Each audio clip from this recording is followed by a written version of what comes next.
नमस्कार दोस्तों, आज फिर आपका स्वागत है क्राउन इमिग्रेशन के यूट्यूब चैनल पर। तो आज हम डिस्कशन करेंगे एमरजेंसी सर्टिफिकेट के ऊपर। तो अभी कुछ दिन पहले मैंने वीडियो डाली थी जो कि इंडियन पासपोर्ट एक्ट 1967, उसके अंदर एक जनरल डिस्कशन हुई थी।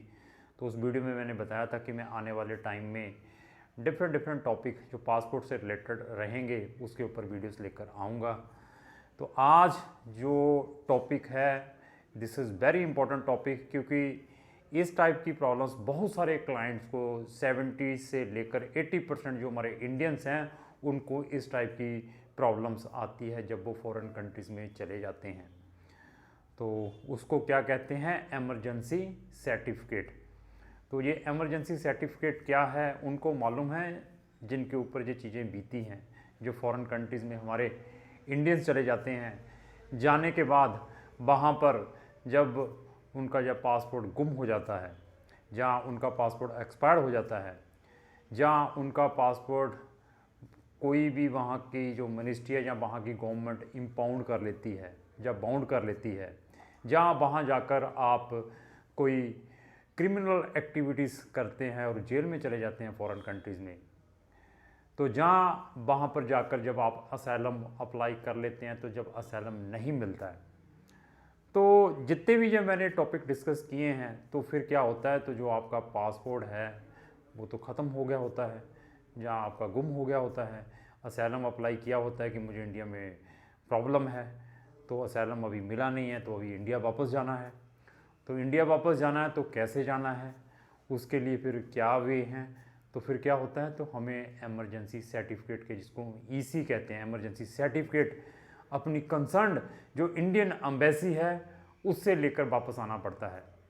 तो इस वीडियो में मैं थोड़ा सा ये भी टच करूंगा कि जो हमारी इंडियन एम्बेसी है फॉरेन कंट्रीज़ में वो क्या क्या सर्विसेज प्रोवाइड करती हैं हमारे इंडियन जो नेशनल है फॉरेन कंट्रीज़ में जो सेटल्ड हैं या वहाँ पर अपना पीआर हैं, टीआर हैं या स्टूडेंट्स हैं, उसको भी मैं थोड़ा सा इस वीडियो में टच करूँगा। तो अभी एमरजेंसी स्लिप लेनी कैसे है, उसके लिए क्या क्या रिक्वायरमेंट हैं। तो एमरजेंसी स्लिप लेने के बाद जब आप इंडिया आ जाते हैं तब किस टाइप की आपको प्रॉब्लम्स फेस करनी पड़ती है। तो क्या जब आप ईसी के ऊपर इंडिया में आते हैं तो आने के बाद क्या आप अपना री इशू, जो अपना न्यू पासपोर्ट फिर री इशू करवाना है, कि क्या पासपोर्ट ऑफिस आपको नया पासपोर्ट री इशू करके देती है या नहीं देती है, तो उसके लिए क्या फॉर्मेलिटीज़ है, सारा आज हम डिस्कशन करेंगे। पहले मैं थोड़ी सी एक फिगर के बारे में बता दूं कि इंडिया के अंदर, पूरे इंडिया के अंदर जो रीजनल पासपोर्ट ऑफिस है वो अप्रोक्स 40 हैं, 40 हैं, जो अभी सेवा केंद्र इन्होंने खोल दिए हैं टीसीएस सर्विसेज को हायर करने के बाद, वो 500 से ज़्यादा है। तो इसको आने के बाद अभी पासपोर्ट बनाना काफ़ी इजी हो चुका है। अपॉइंटमेंट टाइमली जाते हैं 15 मिनट पहले और हाथों हाथ काम हो जाता। तो अगर हम पहले टाइम की बात करें तो लंबी लंबी क्यू लगानी पड़ती थी, 2-2 दिन पहले आके बंदे लाइनों में खड़े होते थे, मैनुअल काम चलता था जब पासपोर्ट बनाना होता था। तो पासपोर्ट में कैसी कैसी दिक्कतें आती थी, क्योंकि उस टाइम सारा काम मैनुअल था। अभी तो ऑटोमेशन हो गया है, सारा ऑनलाइन हो गया है, हाथों से पासपोर्ट बनते थे। तो लोग मिसयूज़ भी करते थे पासपोर्टों को, दूसरे के पासपोर्ट पर दूसरा बंदा चढ़ जाता था। जब किसी की डेथ हो जाती थी, लोग अगर ट्रैवल्ड पासपोर्ट मिलता था पहले टाइम में तो उसकी डेथ के बाद वो पासपोर्ट मार्केट में बेचा जाता था। ऐसे ऐसे धंधे चलते थे। तो जब से ये ऑनलाइन सिस्टम हुआ है उसके बाद बड़ी ज़्यादा ट्रांसपेरेंसी आ गई है, आपके फिंगरप्रिंट्स होते हैं, आई स्कैनिंग होते हैं। तो अभी आज की डेट में आप किसी को बेवकूफ़ नहीं बना सकते। लेट्स हम ईसी के ऊपर आते हैं। ईसी के बारे में मैंने बता दिया कि ईसी किस किस ग्राउंड के ऊपर पर्सन लेकर वहाँ पर कंसर्न इंडियन एम्बेसी से लेकर आता है। तो जितनी भी मैंने ग्राउंड बताई हैं कि अगर जब भी आप किसी भी फॉरेन कंट्री में हैं, वहाँ जाने के बाद अगर आपके पासपोर्ट में कोई भी प्रॉब्लम आ जाती है, तो चाहे आप वहाँ पे कोई क्राइम कर देते हैं, जेल में चले जाते हैं, इम्पाउंड हो जाता है पासपोर्ट, आपका पासपोर्ट लॉस हो जाता है, गुम हो जाता है, व्हाट्सएवर होता है, तो उसके बाद आप इंडिया कैसे आएँ। तो उसके लिए आपको इमीडिएटली जो इंडियन एम्बेसी है वो रिस्पेक्टिव कंट्री में, उससे आपने इमीडिएटली कॉन्टैक्ट करना है। तो अभी एक क्वेश्चन और आता है कि अगर उस कंट्री में इंडियन एम्बेसी नहीं है तो, हाँ ये भी क्वेश्चन है ना, कि वहाँ पर इंडियन एम्बेसी नहीं है, उस कंट्री के अंदर, तो फिर क्या करेंगे, फिर आपको जो नियर बाई कंट्री है यहाँ पर इंडियन एम्बेसी है वहाँ पर आपने संपर्क करना है, उनको मेल लिखनी है, जहाँ आपने उनको टेलीफोनिकली अपनी सिचुएशन के बारे में बताना है। तो कुछ गवर्नमेंट जब आप क्राइम कर देते हैं फॉरेन कंट्रीज में जाने के बाद, तो वहाँ की गवर्नमेंट आपको डिपोर्ट करती है with the help of Indian embassy. तो जब आपको कोई भी कंट्री डिपोर्ट करती है, तो अगर तो वो इंटेंशनली करती है तो तब इंडियन एम्बेसी आपकी हेल्प कर सकती है।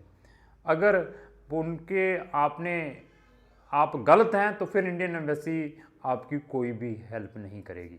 तो अगर आपको कोई भी कंट्री इंटेंशनली डिपोर्ट कर रही है, आपके सारे डॉक्यूमेंट सही है, सब कुछ सही है, उसके बावजूद भी आपको कोई कंट्री आपको डिपोर्ट करती है, तो even that cases you can get the help of Indian embassy of respective country. चलो हम आगे डिस्कशन करते हैं। तो फिर क्या करना है, आपने रिस्पेक्टिव एम्बेसी में जाना है। तो जो ईसी होती है, जो इमरजेंसी सर्टिफिकेट है, ये फिजिकली मिलता है। ये नहीं है कि जो इंडियन एम्बेसी है आपको जो ईमेल के ऊपर भेज दे, वो एक्सेप्टेबल नहीं है। तो क्योंकि ये जो डॉक्यूमेंट बनता है ये वन टाइम ट्रैवल डॉक्यूमेंट है। ये जो बनता है एक पासपोर्ट जैसा ही बना के दे देते हैं, उसमें आपकी फ़ोटो लगा के, तो उसके अंदर ये वाइट कलर का मिलता है आपको। इंडियन एम्बेसी जहाँ पर वो वाइट कलर का ये डॉक्यूमेंट आपको प्रोवाइड कर देती है, उसके थ्रू आप अपना इंडिया में ट्रैवल कर सकते हैं वन टाइम। तो इसको लेने के लिए क्या फॉर्मेलिटीज़ रहती हैं, तो आपने रिस्पेक्टिव एम्बेसी में जाना है, आपने सिचुएशन के बारे में बताना है कि मेरा, चाहे वहाँ पे आप स्टूडेंट हैं, चाहे पीआर होल्डर हैं, चाहे पे आप वहाँ पर इलीगल हैं, चाहे ओवरस्टे हो चुके हैं, चाहे आपने वहाँ पे क्राइम कर लिया है, चाहे वहाँ की गवर्नमेंट आपको डिपोर्ट कर रही है, तो आपने इंडियन एम्बेसी को मिलना है। इंडियन एम्बेसी में जाकर कुछ फॉर्मेलिटीज़ करनी पड़ती है। तो इंडियन एम्बेसीज़ में जाकर आपने अपनी सिचुएशन के बारे में बताना है। अगर तो आपका पासपोर्ट लॉस्ट है तो आपको वहाँ की लोकल जो आपने कंप्लेंट कंसर्न पुलिस स्टेशन में लिखाई है उसकी एक फ़ोटोकॉपी देनी है, अपनी 2 फ़ोटोज़ देनी है। इवन अगर आपके पास अपने पुराने पासपोर्ट की कॉपी पड़ी हुई है वो आपने प्रोवाइड करनी है।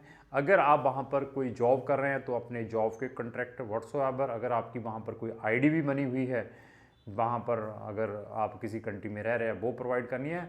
अगर वहाँ पर इलीगल है, कोई भी डॉक्यूमेंट नहीं है, तो इंडियन एम्बेसी सबसे पहले वेरीफाई करती है कि आप ओरिजिनली इंडियन सिटीजन हैं। वो कैसे वेरीफाई करती है, तो वो आपसे डॉक्यूमेंट मांगती है कि आप अपने कोई प्रूफ प्रोवाइड करें कि आप रियली इंडियन नेशनल है। तो वो कहाँ से हम प्रूव करते हैं, हमारे पास अपना आधार कार्ड की कॉपी हो सकती है, पैन कार्ड की कॉपी हो सकती है, हमारे एजुकेशन के डॉक्यूमेंट्स हो सकते हैं, इस आपकी कोई इंडिया की बैंक स्टेटमेंट हो सकती है। इस टाइप के आपने उनको एविडेंसेस प्रोवाइड करने हैं। तो जो पासपोर्ट ऑफिसर है वो रिस्पेक्टिव कंट्री का, वो सिचुएशन देखने के बाद उसके पास फुल पावर हैं, without taking the prior approval from the ministry, वो आपको इमरजेंसी स्लिप इशू कर सकता है। तो वो इमरजेंसी स्लिप जब वो सेटिस्फाई हो जाता है, होने के बाद आपको पासपोर्ट इशू हो जानी है, उसको लेकर आपने फिर ट्रैवल इंडिया में करना है। अभी कुछ केसेस में क्या है, जो असाइलम सीकर हैं या वहाँ पर आपने कोई बहुत ही बड़ा क्राइम कर दिया है, उस केसेस में वहाँ की जो पुलिस है वो क्या करती है, डिपोर्ट करने के लिए इंडियन एम्बेसी की हेल्प लेती है कि इस बंदे ने ये क्राइम किया हुआ है, हम इसको डिपोर्ट कर रहे हैं इसकी कंट्री में, तो इसको हमने हैंड ओवर करना है। किसको करना है, जिस एयरलाइन में इसने जाना है। और बंदा वहाँ पर जिसको डिपोर्ट करना होता है वो क्या कहता है, सर मेरे पास पैसे नहीं है ट्रैवलिंग के लिए, टिकट की रिक्वायरमेंट है। और इवन अगर आप वहाँ पर जाने के बाद अगर आपके पास पैसे भी नहीं है टिकट बाय करने के लिए, इवन इस केसेस के ऊपर भी इंडियन एम्बेसी आपकी हेल्प करती है, आपको टिकट भी प्रोवाइड इंडियन एम्बेसी करवाती है सर्कमस्टांसेस देखने के बाद। लेकिन ये नहीं है कि अभी आपको टिकट प्रोवाइड कर दी फ्री में तो फिर क्या होगा, आप बड़े खुश होंगे टिकट ले लिए, तो जब आप वापस आ जाएंगे ना, जब पासपोर्ट अप्लाई करना है नया, तो सबसे पहले वो आपका चिट्ठा निकालेगी पुराना, अच्छा टिकट भी सरकारी खर्चे पे आए हैं आपको मालूम है सरकार से खर्चा ले लिया है, तो सरकार क्या कहेगी, पहले तो ये टिकट के पैसे जमा कराओ, दूसरा इतना इसके ऊपर फाइन लगेगा, इतना इसका इंटरेस्ट बनेगा, वो पैसे लेगी फिर पासपोर्ट इशू करेगी। हाँ, तो फिर क्या करती है, जो आपको इमिग्रेशन अथॉरिटी डिपोर्ट कर रही है ना, अगर आपने कोई बड़ा क्राइम कर लिया तो वो आपकी टिकट, आपके पासपोर्ट हैंडेड ओवर करेगी किसको? एयरलाइन को, जिस एयरलाइन से आपने वापस जाना है। वो पासपोर्ट आपके हाथ में नहीं देती, वो एयरलाइन को, रिस्पेक्टिव एयरलाइन को प्रोवाइड करती है। तो इवन अगर आपका क्राइम बहुत ही मतलब ग्रेविटी ऑफ ऑफेंस जो आप किया है बहुत ही मतलब ज़्यादा है, तो समटाइम्स वहाँ की पुलिस भी आपको साथ में लेकर आती है, कंट्री में छोड़कर जाती है कंट्री तक।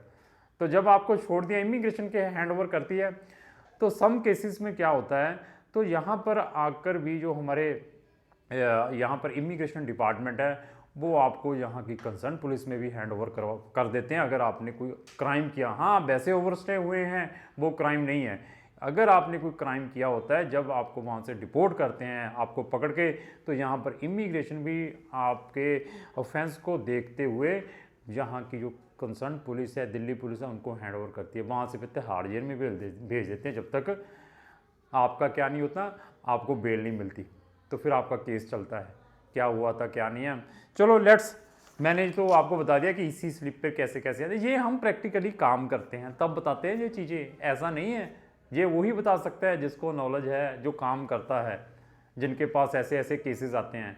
मैं केस स्टडी क्यों डालता हूँ? केस स्टडी का क्या मतलब, अभी मैंने 2-3 केस स्टडी डाले थे, उसका भी कुछ कारण यही है कि मैं अवेयर करूँ सबको, इसके बारे में किसी को नॉलेज नहीं है। चलो लेट्स, अभी इंडिया आ गए, इंडिया आके केस चलता है, केस चलता है। बहुत सारे हमारे पास ऐसे केसेस है जो जजमेंट हाई कोर्ट की, सुप्रीम कोर्ट की, जो अपनी लोअर कोर्ट की, स्पेशली जो पासपोर्ट से रिलेटेड रहती हैं, जो फॉरेन से क्राइम करके आते हैं उससे रिलेटेड रहती हैं, उसका भी मैं पढ़ने का काफ़ी शौकीन हूँ।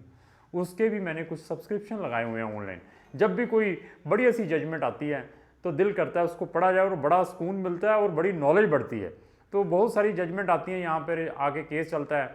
अभी केस क्या होता है, जो तो आपका लॉयर अच्छा है वो क्या कहता है क्राइम तो इसने उस यूरिडिक्शन में किया है, तो यहाँ पर तो इसका केस बनता ही नहीं है। तो इस ग्राउंड के ऊपर ही आपका केस यहाँ पर आकर डिस्पोज ऑफ हो जाता है।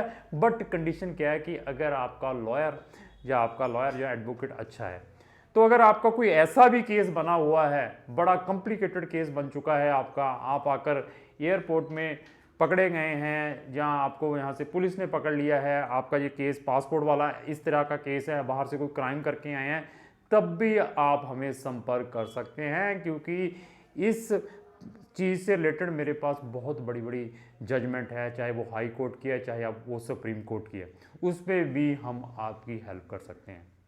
जैसे मैंने अभी कल केस डाला था कि उसने शेंगन कंट्री में अपना वीज़ा अप्लाई किया था फेक डॉक्यूमेंट लगाने के बाद, तो उसका जो पासपोर्ट है उन्होंने ministry of external affair CPD division में डिपॉजिट कर दिया, जो अभी कुछ दिन कल ही मैंने वीडियो डाली थी केस स्टडी के बारे में।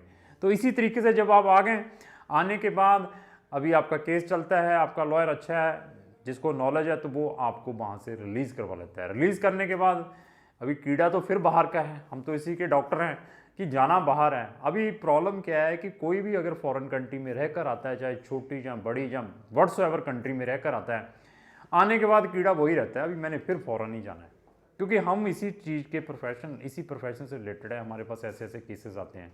अभी कोई फॉरेन में स्टडी करके आया है, चाहे वहाँ पे वर्क परमिट था, चाहे वहाँ से डिपोर्ट होकर आया, फिर 5 महीने 6 महीने ना, अभी तो मैं जहाँ नहीं रहूँगा, मुझे लेकर जाओ, पासपोर्ट फिर बनाना है। अभी पासपोर्ट बनाने के लिए फिर आप अप्लाई करते हैं। जब अप्लाई करते हैं तो फिर क्या होता है, जो आपने पीछे सारे कांड किए होते हैं, आपने जितने भी कांड किए होते हैं, जैसे इसी स्लिप के ऊपर आए हैं, वो सारे निकलते हैं, सामने आते हैं।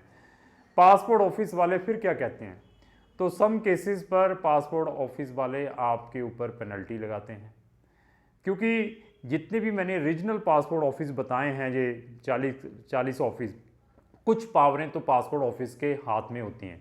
वो भी डिपेंड है, जो ईसी पासपोर्ट वाला बंदा है जो इमरजेंसी सर्टिफिकेट पर आता है, ग्राउंड क्या है। अगर तो आपकी जेन्युइन ग्राउंड है, तो जो आपका रीजनल पासपोर्ट ऑफिसर है वो ही आपका पासपोर्ट इशू कर सकता है। तो सम केसेस में क्या है कि ग्रेविटी ऑफ ऑफेंस को देखते हैं कि आप बहुत बड़ा क्राइम फॉरेन कंट्री में करके आए हैं, तो आपकी approval ministry of external affair से आएगी, दिल्ली से, जो दिल्ली में है, सेंट्रल गवर्नमेंट का डिपार्टमेंट है, मिनिस्ट्री ऑफ एक्सटर्नल पे, उसके अंदर पासपोर्ट है, वहाँ से अप्रूवल मिलती है। तो वहाँ से अप्रूवल मिलने के लिए जूते घस जाते हैं लोगों के, जिसके पास लाइजनिंग नहीं है, क्योंकि यहाँ लाइजनिंग के बगैर काम नहीं होता, तो फिर आप स्टक हो जाते हैं। तो अगर आपका इस टाइप का भी पासपोर्ट कोई स्टक है, कहीं पर भी फंसा पड़ा है, तब भी आप हमें संपर्क कर सकते हैं, तो मैं आपको एक अच्छी राय प्रोवाइड कर सकता हूं कि आपको पासपोर्ट लेने के लिए क्या क्या करना पड़ेगा। इवन दिल्ली से भी अगर आपकी अप्रूवल आनी है तो फिर जब आप अप्लाई करते हैं तो यहाँ पर सारे डॉक्यूमेंट लगते हैं, आपने अपने डॉक्यूमेंट लगाने हैं, अपना जो इसी पासपोर्ट पे आए थे वो लगेगा, फ़ोटो लगेंगी, अगर आपका पासपोर्ट वहाँ पर लॉस था उसके डॉक्यूमेंट लगेंगे, अगर वहाँ पर आपके अगेंस्ट कोई एफआईआर है उसकी कॉपी लगेगी, अगर आपने वहाँ पर कोई क्राइम करके आए हैं, वहाँ की गवर्नमेंट ने डिपोर्ट किया, डिपोर्टेशन ऑर्डर साथ में लगेंगे। उसके बाद पासपोर्ट ऑफिसर भी आपकी 2-4 बार इंटरव्यू लेता है। आपको मालूम है जब पासपोर्ट फंस जाता है लोगों के जूते घिस जाते हैं, पर पासपोर्ट वाले कोई तवज्जो ही नहीं देते, रशी बहुत है उनके पास भी। तो आप भी फेड हो जाते हैं यार, पासपोर्ट बनाना भी ना आज की डेट में, जिसका पासपोर्ट एक बार फंस जाता है तो रियली वेरी डिफिकल्ट। तो जब हमारे पास आते हैं ना कि सर मेरे तो 20 चक्कर लग गए पासपोर्ट ऑफिस के, अभी तक पासपोर्ट नहीं मिल पा रहा, तो वो केसेस हमारे पास आते हैं, तो दिल करता है कि हम आप लोगों तक शेयर करें वो केस किस टाइप का था। तो इसी रिलेटेड अगर आपकी कोई भी क्वेरी है, अगर आपका पासपोर्ट किसी भी कंट्री के अंदर फंसा पड़ा है, तो आप हमें संपर्क कर सकते हैं। तो ये था मेरा इसी के अपना इमरजेंसी जो सर्टिफिकेट के ऊपर आते हैं। अभी मैं कुछ सर्विसेज बताता हूँ, ये भी बहुत इंटरेस्टिंग सर्विस है कि जो इंडियन नेशनल है उनके लिए जो इंडियन एम्बेसी है किस किस टाइप की सर्विसेज प्रोवाइड करती है। तो अगर आप फॉरेन कंट्री में हैं, आपका अगर बच्चा बॉर्न होता है उसकी रजिस्ट्रेशन वहाँ पे करवा सकते हैं। अगर आप फॉरेन में मैरिज कराते हैं उसकी रजिस्ट्रेशन वहाँ पे करवा सकते हैं। अगर आप फॉरेन सिटीजन हैं, फॉरेन कंट्री में अगर आपने कोई बिल भेजनी है, कोई प्रॉपर्टी की पावर ऑफ अटॉर्नी भेजनी है, वो भी आप जो इंडियन एम्बेसी फॉरेन कंट्री में है उसके थ्रू अपनी पावर ऑफ अटॉर्नी बना सकते हैं। अगर आपने फॉरेन कंट्री के सिटीजन हैं, इंडियन है, फॉरेन में रह रहे, अपना वोट डालना है, तो वोट के लिए भी आप इंडियन एम्बेसी में संपर्क कर सकते हैं। इवन अगर आपकी कोई आधार कार्ड, अगर आप इंडियन है, फॉरेन कंट्री में टीआर पीआर है, आधार कार्ड में भी प्रॉब्लम है, वोटर कार्ड में भी प्रॉब्लम है, तो तब भी आप इंडियन एम्बेसी को संपर्क कर सकते हैं, उसमें भी इंडियन एम्बेसी आपकी हेल्प करती है। इवन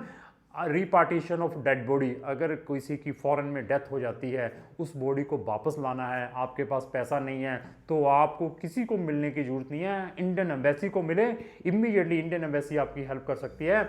इवन इसी तरीके से एक्स्ट्राडिक्शन ऑफ क्रिमिनल, जो क्रिमिनल जैसे ये विजय माल्या हुआ या एक और था नीरव मोदी कंट्री छोड़ के चले गए, ये इसको हम एक्स्ट्राडिक्शन कहते हैं कि जब ये फॉरेन कंट्री में भाग जाते हैं कोई क्राइम करके, उसको जब इंडिया में वापस लेना है, उसमें भी जो हमारी फॉरेन में इंडियन एम्बेसी है वो हेल्प करती है।